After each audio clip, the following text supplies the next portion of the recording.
This is Mark from the QuickBooks team. Once your customer accepts your estimate, the next step is to convert that estimate into an invoice so you can bill them.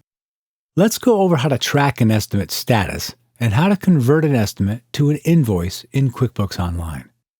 If you need help in creating an estimate, then there's a video at the end of this one to show you how. To view an estimate status, first select Estimates. Note your navigation may look like this. When you send the estimate to your customer through QuickBooks, you'll be able to see when your customer has viewed, accepted, or declined the estimate. When a customer has accepted your estimate online, the status will be Accepted. Or, if you received word-of-mouth commitment, then you can manually mark your estimate as accepted.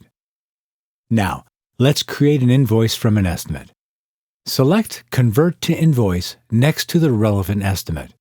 You can also select the estimate, select More Actions, and Convert to Invoice.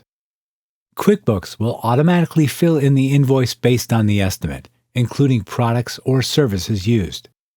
If you need to change any of the quantities or rates, or even add more products and services on this invoice, you can do that. You will be able to preview your invoice in different forms, including seeing what the PDF, email, and payment view looks like. Once you're satisfied, select Email. When you send an invoice via QuickBooks, you get better visibility of its status, including when a customer viewed it, through our invoice list. That's it!